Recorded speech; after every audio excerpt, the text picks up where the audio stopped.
Hello friends, welcome to SSC coaching centre. दोस्तों, आज मैं आपको गणित के वो क्वेश्चन कराऊंगा जो सीटेट एग्जाम में आते हैं। तो सीटेट की जितने भी बच्चे तैयारी कर रहे हैं पूरा वीडियो देख के जाना। चलिए स्टार्ट करते हैं। पहला सवाल, एक पार्टी में 5 मित्र एक दूसरे को गिफ्ट देते हैं तो कुल गिफ्टों की संख्या ज्ञात कीजिए। अच्छा सवाल है, ठीक है।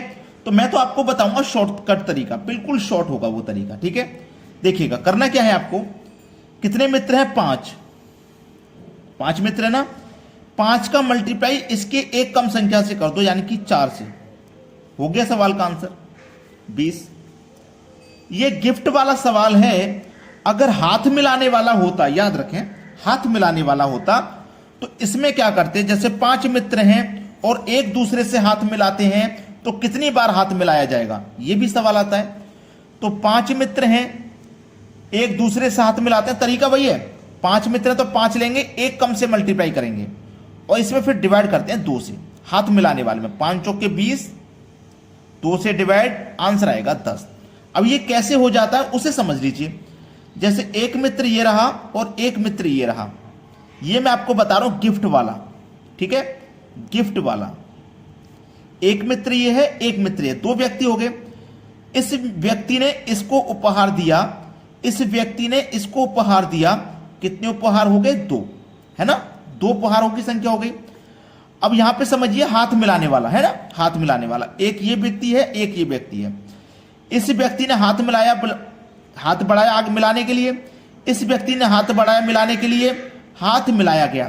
तो 2 व्यक्तियों के मिलाने से एक बार ही तो हाथ मिला, जबकि 2 व्यक्तियों ने एक दूसरे को गिफ्ट दिया तो 2 गिफ्ट हो गए। तो देखना, गिफ्ट वाले का हाथ मिलाने वाला आधा होता है। जैसे यहां पे गिफ्ट वाला 20 था तो हाथ मिलाने वाला आधा हो गया, यानी कि 10 हो गया। तो मैं उम्मीद करूंगा कि ये पूरी बात आपको समझ में आ गई होगी, ठीक है। अब देखेंगे अगला सवाल। अगला सवाल, एक पार्टी में 5 मित्र एक दूसरे से हाथ मिलाते हैं तो मिलाए गए हाथों की संख्या ज्ञात कीजिए। मैं कुछ नहीं बोलूंगा, बस कमेंट में अपना अपना आंसर दे दीजिए। नहीं दे पाओगे क्या? पिछले क्वेश्चन में ही आंसर बताया है इसका, बस आपको कमेंट में अपना अपना आंसर दे देना है। ABCD जो भी आपका आंसर लगता है ना, आपको पेन पेपर नहीं चलाना इस क्वेश्चन में, आपको बस आंसर टाइप करना है कमेंट में। मैं नहीं बता रहा इसका आंसर क्या है, ठीक है। कमेंट में अपना अपना आंसर पास करो बस। अब देखते हैं अगला सवाल। अगला सवाल है, एक चिड़िया घर में खरगोश और कबूतर हैं। यदि सिरों की संख्या 90 है तथा पैरों की संख्या 224 है तो कबूतर की कुल संख्या कितनी है? यह सवाल जो होता है ना, इसमें 2 तरीके के जानवर होते हैं। एक तो जानवर होता है 4 पैर वाला जो खरगोश है, और एक जानवर होता है 2 पैर वाला जो कि कबूतर है। खरगोश के 4 पैर होते हैं, कबूतर के 2। कबूतर की संख्या पूछिए, यानी कि 2 पैर वाले जानवर की संख्या पूछिए। जबकि दोनों को आप गिनती करोगे तो दोनों की गिनती में 90 सिर हैं, 90 है, ठीक है, सिरों की संख्या। यानी कि सिर का मतलब है, सिर तो कोई भी जानवर हो एक ही होता है। तो खरगोश और कबूतर मिलाकर के 90 जानवर हैं। 90 सिर का मतलब 90 जानवर हो गए। उनके पैरों की संख्या है 224, ठीक है। तो कबूतर कितने हैं, इसके लिए मैं आपको फॉर्मूला बताऊंगा। 4 बराबर L/2 माइनस H।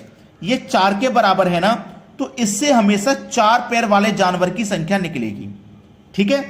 चलिए, 4 बराबर L का मतलब लेग, लेग मतलब पैरों की संख्या जो कि 224 है, डिवाइड में 2 माइनस H। H का मतलब हेड, हेड मतलब सिरों की संख्या जो कि 90 है, ठीक है।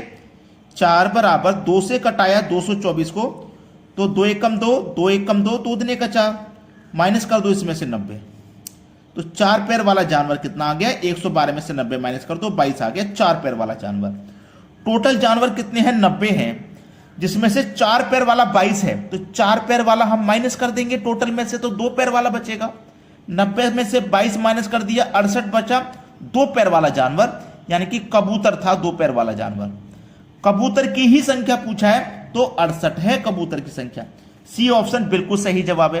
कितने बच्चे हैं जिनको ये प्रश्न और ये करने का तरीका पसंद आया, कमेंट में जरूर बताना। अब देखते हैं अगला सवाल।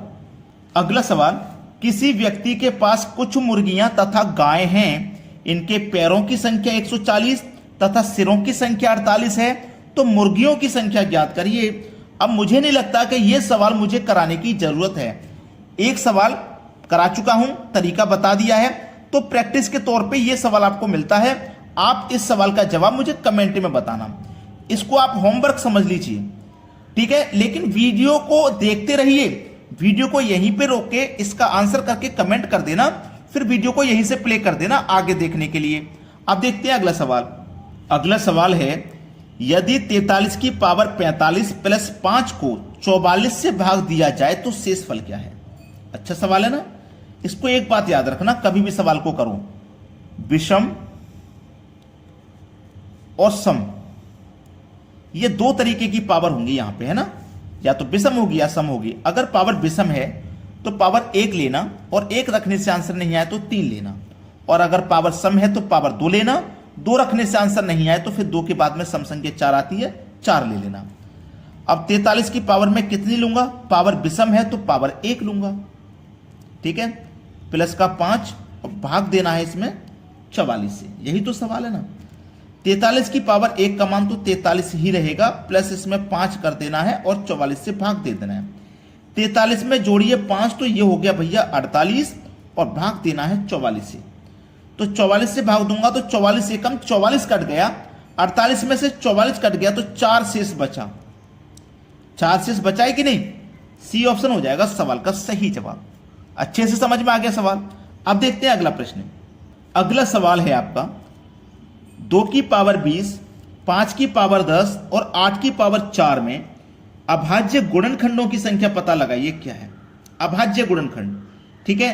तो आपको ना इसमें करना क्या, ध्यान देना, ये 2, 5, 8, ठीक है, इनके आप फैक्टर करेंगे, 2 1 कम 2, 5 1 कम 5, लेकिन 8 के फैक्टर 2 गुने 2 4 और गुने 2 8 हो जाएगा, है ना। लेकिन याद रखें, अगर हमारा फैक्टर किसी एक संख्या के साथ है, किसी एक के साथ बन रहा है, एक के साथ, यहां पे तो एक के साथ नहीं है, यहां पे एक के साथ हमारा फैक्टर बनना है, यहां पे भी एक के साथ बनना है, तो हमें करना क्या है, यहां एक के साथ बनना है 1 लीजिए, यहां एक के साथ बनना है 1 लीजिए, यहां एक के साथ नहीं बनना, यहां 2 2 के 3 बनने हैं, तो 1 2 3 फैक्टर बनना है यहां पे, ठीक है। ठीक है, क्लियर होगी ना इतनी बात। तो 1 का गुना इस पावर से कर दो 20 से तो 20, 1 का गुना इस 10 से कर दो 10 और 3 का गुना 4 से कर दो तो 12, सबको जोड़ लेना, ठीक है। 20 और 10 30, 30 में जोड़ो 12 तो 42। ये आपके सवाल का है यहां पे सही जवाब। 42 किस ऑप्शन में भाई? बी ऑप्शन में दिया गया, बिल्कुल सही आंसर। अब मैं आपसे कहूंगा, आपने वीडियो पूरा देखा और लाइक नहीं किया तो गलत बात है, लाइक करिए भाई हमारी मेहनत के लिए। और जो बच्चे घर पे रह के तैयारी कर रहे हैं, कोचिंग सेंटर उनके घर से दूर है, या मान लीजिए फीस नहीं है कोचिंग सेंटर में देने की, घर पे रह के तैयारी कर रहे हैं, उनके पास अगर आप वीडियो को शेयर कर दोगे ना तो उनको भी कुछ सीखने को मिलेगा घर बैठे। उनको भी सिखाइए भाई, और हमें कमेंट में बताना कि आपको हमारे वीडियोस कैसे लगते हैं, कितना इंप्रूव करते हैं आपको हमारे वीडियोस, कमेंट करके जरूर बताना। ठीक है दोस्तों, धन्यवाद।